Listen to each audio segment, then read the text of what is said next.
Owens, who hasn't played in a game since 2010, went on the Rich Eisen show, shout out to Rich, and said that he has had his people call the Cowboys to see if they were interested in Owens returning to the team.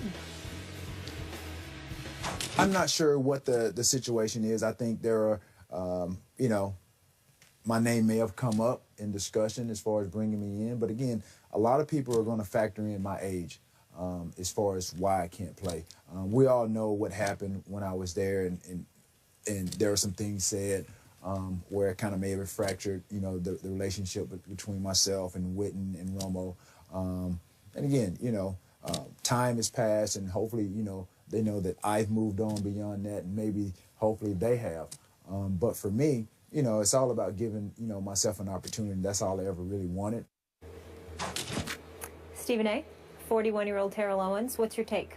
If you're looking at his birth certificate, it's absolutely ridiculous that he should be in the NFL.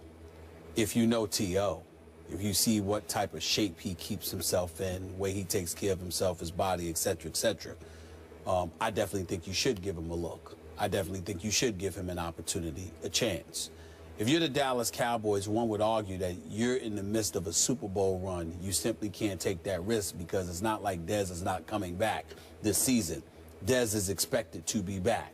So if you're asking yourself the questions, well, what would we do with T.O. then?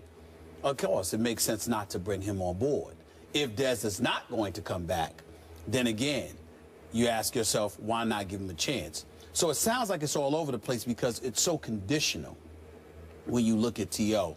as to what situation he should be invited into in terms of being given a chance to really show up. Here's my thing, Skip. I have a very, very sympathetic side towards Terrell Owens. Here is why.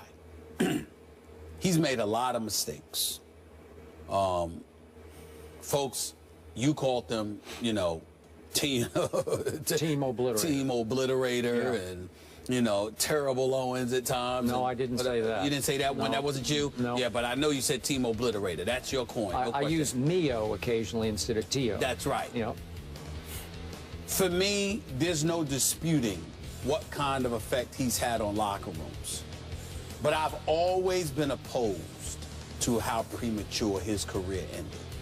This guy, 15,934 yards, 153 touchdowns in his career, 1,078 receptions. When he retired, when he left the game, rather, he was second all-time to Jerry Rice in those categories. When you talk about three of the most elite receivers in NFL history, there's usually a discussion involving him, Randy Moss, and Jerry Rice.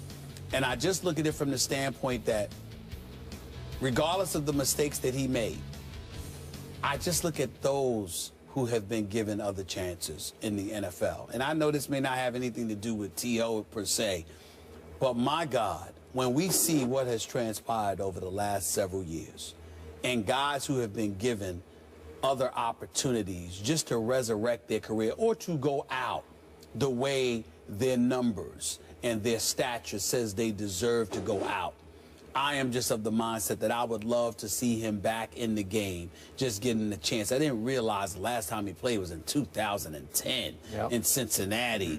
11, you know, I mean, I'm just looking at it right now. 72 receptions, 983 yards. And then, you know, with Seattle, he was in training camp and ultimately got let go. I don't think that was because he dropped a couple of passes, because I saw him catch a couple of good ones, too. I think that was primarily a product of the fact that it was a relatively young team with Russell Wilson and those boys, and you couldn't risk having T.O. with a young quarterback. I think that's what Pete Carroll was thinking. That's probably true. But I'm just of the mindset that it would really, really be nice. The circumstances have to be ideal, and I understand that. But it would really be nice for him to depart from the game on a higher note than he departed from, because I think he deserves more than that.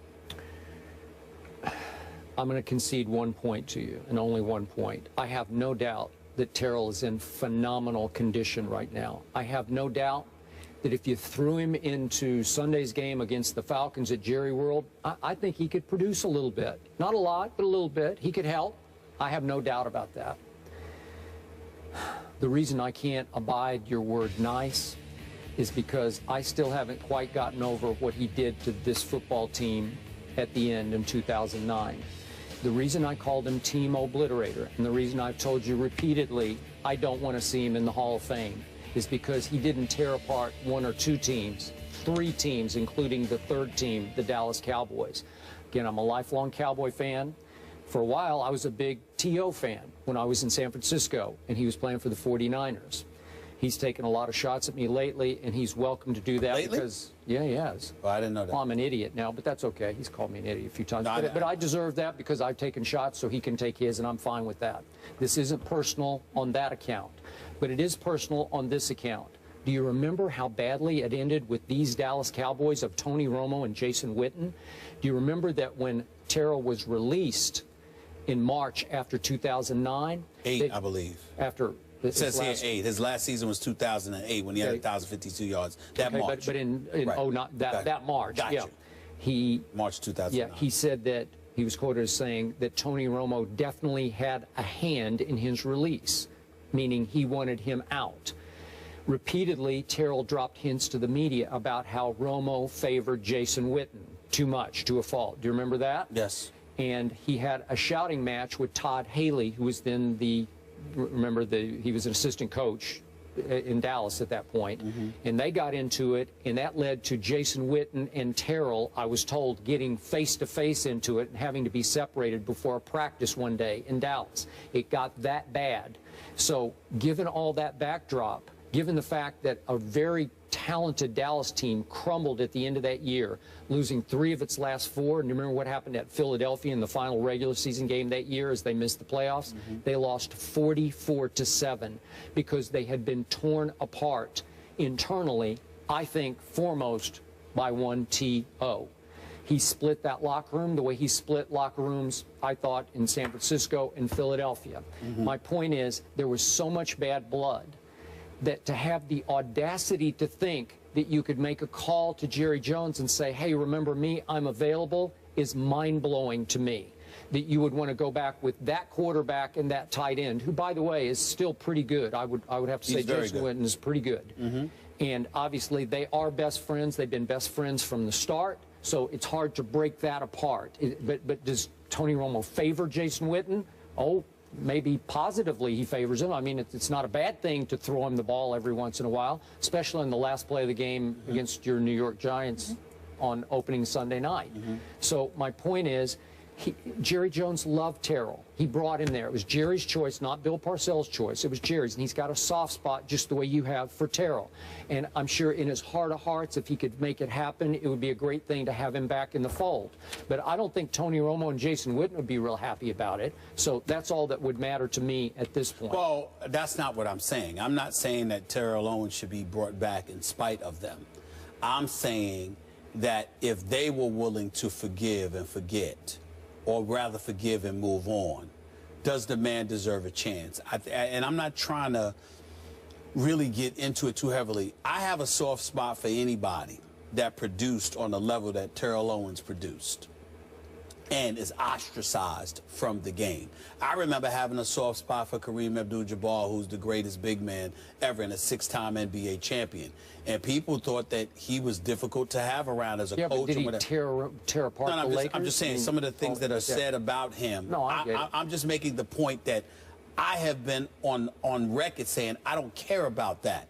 When you have somebody that contributes as much to the game as they have, you have to find a place for them.